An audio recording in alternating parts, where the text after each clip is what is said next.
Welcome to another video guys. आज मैं एक और स्टोरी को ट्रांसलेट करने जा रहा हूँ और हमेशा की तरह मैं इसे हिंदी में ट्रांसलेट करूँगा। इस वीडियो में मैं आपको वर्ड बाय वर्ड मीनिंग के बारे में बताऊँगा और साथ में ग्रामर के पार्ट को भी कवर करूँगा। तो आपसे गुजारिश है कि इस वीडियो को लास्ट तक ज़रूर देखेगा ताकि आप इसको अच्छे तरीके से समझ सकें। तो वीडियो शुरू करते हैं। वीडियो का जो टाइटल है वो है द विक्ड सर्वेंट्स। विक्ड का मतलब होता है शातिर। तो द विक्ड सर्वेंट्स, सर्वेंट्स कहते हैं नौकरों को। तो द विक्ड सर्वेंट्स, शातिर नौकर। तो ये था हमारा टाइटल। इसको मजीद पढ़ते हैं।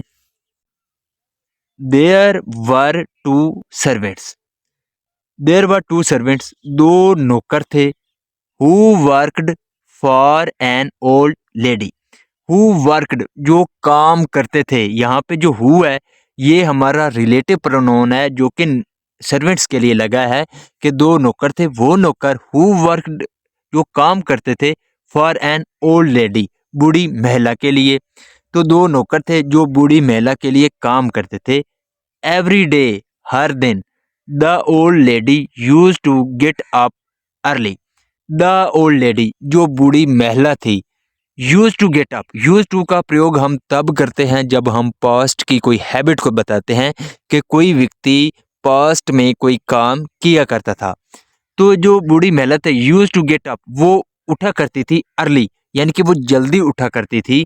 व्हेन जब हर को जो उसका मुर्गा था क्रोज, वो यानी कि क्रोज का मतलब होता है बांग देना। जब वो बांग देता था अर्ली इन द मॉर्निंग, यानी कि सुबह वो जब जल्दी बांग देता था तो वो जो बूढ़ी महिला थी वो उठा करती थी।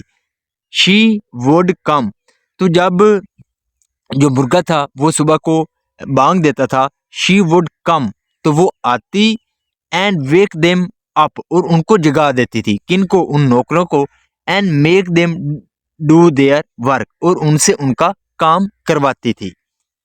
The servants were very enraged, enrage का मतलब होता है खफा होना।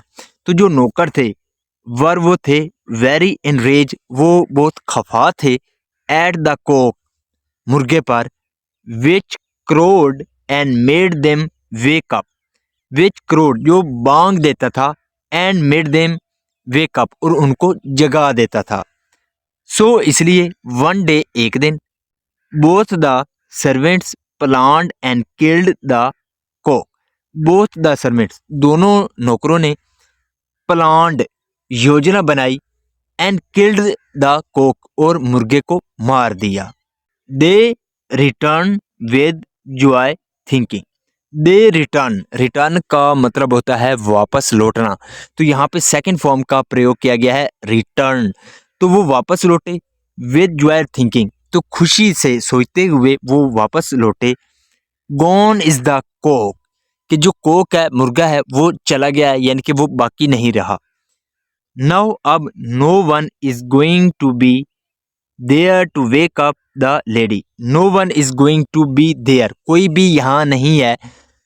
टू वेक द लेडी, जो बूढ़ी औरत को जगाए। अब कोई भी नहीं है। दस, इसलिए या इस तरह, she will also not disturb us, she will also not disturb us. Disturb का मतलब होता है परेशान करना। तो यहाँ पे विल है और साथ में नॉट और फिर वर्ब की फर्स्ट फॉर्म है। ये हमारा फ्यूचर इंडेफिनिट का नेगेटिव वाक्य है। तो जो बूढ़ी महिला है वो अब हमें परेशान नहीं करेगी। बट लेकिन the story went reverse, reverse का मतलब होता है उल्टा हो जाना। तो अब जो स्टोरी है, कहानी है, वो उल्टी हो गई। नाउ अब that there was no cock, अब जो के मुर्गा नहीं था। The old lady came to wake up the servants as soon as she got up, the old lady जो बूढ़ी महिला थी, केम वो आई, कम की सेकंड फॉर्म है केम, वो आई।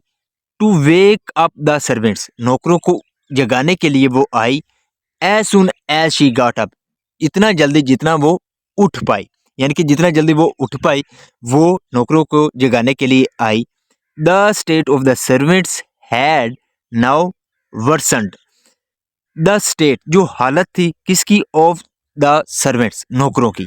तो नौकरों की जो हालत थी हैड नाउ वर्सनड, वर्सन का मतलब होता है बरतर होना। तो अब जो नौकरों की हालत थी वो बरतर हो गई थी।